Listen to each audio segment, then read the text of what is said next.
Ramadhan TV. Isigaye isindwa isanzwe ni Ramada.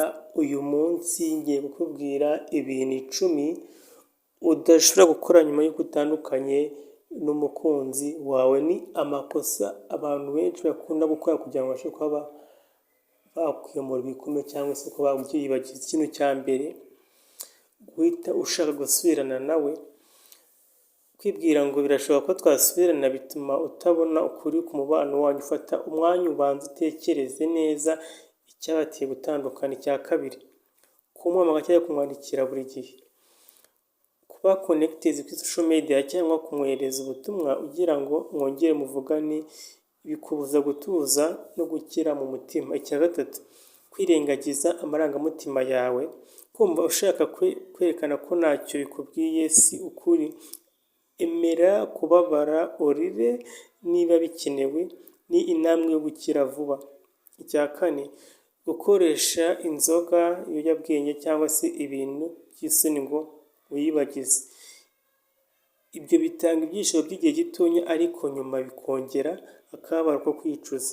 Icya gatanu, kuganiriza buri wese ibyanyu. Kuvuga byinshi kuri ex wawe ku mbuga nkoranyambaga cyangwa mu nshuti zose bituma usa nk'uwashize amanga kandi bikakuvura mu mutima. Hari n'ibyo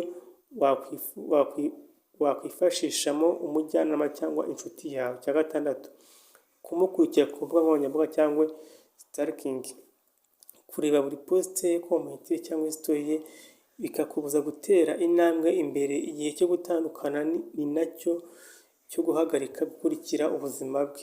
Icya karindwi, guhita ushaka undi muntu ngo ushire agahinda.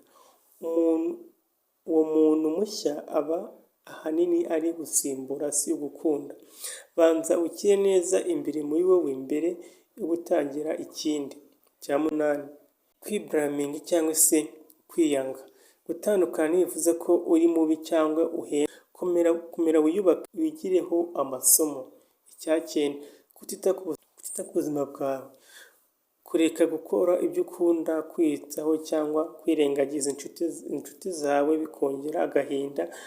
Subira mu buzima bwawe busanzwe, ufashe umubiri n'umutima wawe. Icya cumi, kunanirwa kubyigiramo isomo. Ntibyaba byiza gutandukana ubusa. Reba icyo wize kuri wowe no ku rukundo, bizagufasha gukora neza ubutaha.